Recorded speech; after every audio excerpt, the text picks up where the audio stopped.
Welcome sa new vlog and Eme. For today's video ay share ko lang naman sa inyo yung ganap sa amin nung desperas ng Pasko. Wow, kala mo naman talaga may ganap, magsisimba lang naman po kami. At nung mga time na nga na yan papunta na kami sa simbahan, medyo nagmadali na rin kami kasi nga hindi namin sure kung anong oras talaga i-start ng misa. Pero uunahan ko na po kayo, naka-fast forward lang ang video, hindi po kami mabilis magpatakbo ha. Hindi naman din kalayuan ng simbahan sa bahay namin, kaso lang pagdating namin nag-i-start na rin pala yung misa. At dahil marami na rin mga tao sa loob, kaya dito na lang din kami pumuesto sa labas. Pero nakita ko na may naglalabasan na tao, kaya sabi ko doon kami sa bungad ng pinto para kita namin yung nasa loob. Sabi kasi nila 10 PM daw ang start ng misa, kaya nga nagpunta kami 9:30 pa lang, kaso pagpunta nga namin nagsisimula na rin pala. Agahan pa sana kako namin para kako makaupo kami sa loob. At may bata nang hindi mapakali sa tabi ko at nangungulit na. Pasensya na sa boses ko, minamalat pa, na-concert kasi ako noong New Year Charot. Ang totoo, kumakain kasi ako ngayon ng salad habang nagpo-voice over At yun na nga, mabalik tayo dito. At dahil nga nangungulit na tong bata na to, hindi na ako nakapag-video na naging ganap namin dito sa simbahan. Kaya naman fast forward, nung makauwi na rin kami sa bahay ay mag-aalas 11 na. Tingnan nyo naman tong mag-ama ko, nagpatanggal na agad ng pusod yung anak sa ama niya. At after nga nun ay nagpalipas lang din kami ng oras at ang sabi ko nga ay hintay na rin namin na mag-alas 12. Libangin na rin kako muna yung bata para hindi agad makatulog. Sakto naman nandyan din kasi yung bunso kong kapatid, sakto yung may kaaway siya. Ay, may kalaro pala. Habang nagpapalipas kami ng oras, naalala ko na wala pa nga pala kaming pambibigay sa mga inaanak namin. Kaya sabi ko maglalagay na rin ako ng pang-aguinaldo dito sa sobrang pula. Muntik ko na rin talaga makalimutan magayak ng ganito Hindi naman dahil sa sobrang busy, sadyang hindi ko lang talaga naasikaso kasi late na rin nakuha ng mister ko yung bonus. Nung time na yun, napagalitan pa nga ako sa pagtiklop ng pera kasi mali daw akong maglagay sa loob. Sabi ko nga, ganun din naman yun, bubuksan din naman nila. Kaya ko pa kayang tapusin yung pagpa-voice over ko, napipiyok-piyok na yung boses ko Pero dahil nga late upload na itong video ko na to, ipopush na natin to.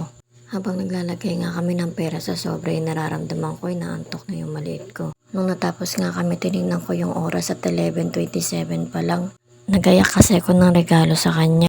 Alam nyo kasi isa sa mga pangarap ko yun, sasalubungin ko yung Pasko. Tapos meron akong gift sa ilalim ng Christmas tree.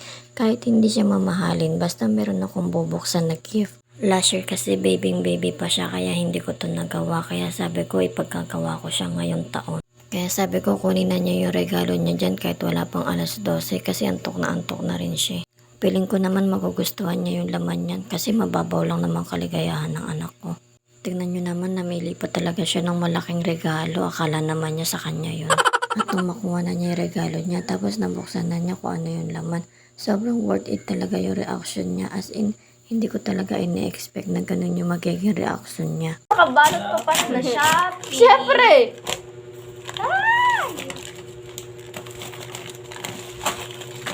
Ano yan? Shopee daw. Hindi ako lang din nagbukas. Wow! Yan. Wow! Wow! Kompleto na yung coco melon niya. Wow! Ano yan? Melon. Melon.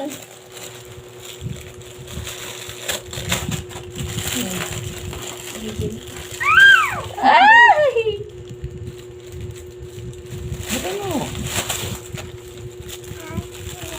Ano yan? Wow! Happy? Ganda.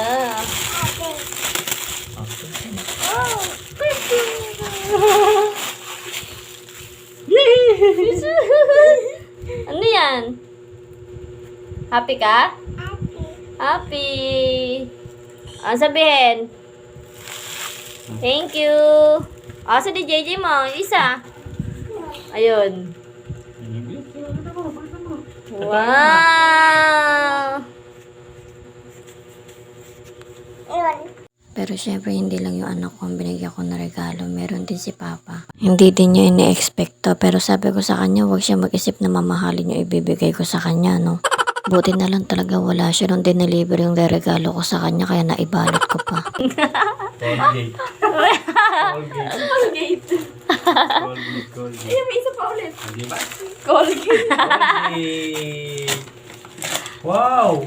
Wow! Colgate! Ay, Colgate ka na ulit. What's up? Tit? Atit.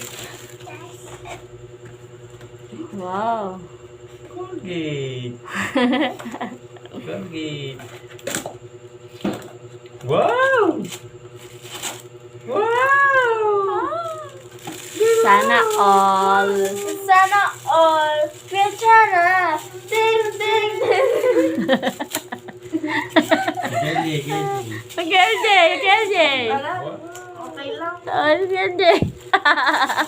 Ay nakabunso, di ko naman alam na dito ka magpapasko, di sana naipagbalot din kita. Hayaan mo na, binigyan din naman kita, hindi ko lang talaga naibalot. At tingnan nyo nga yung bata na to sa gilid, naglaro na ng bagong toys niya. Inabot na rin siya ng alas 12, gusto lang pala niya maaga buksan yung regalo niya. Halata namang sobrang saya niya at may payakap-yakap pa nga siya. Nakakatawa talaga yung reaction niya, hindi naman niya alam kung mahal o mura yung natanggap niya pero ang saya-saya talaga niya. Hayaan mo anak, every year may ganyan ka na. Sana lang ganyan pa rin yung magiging reaction mo sa bawat regalong matatanggap mo. At yun lang po for today's video. Salamat!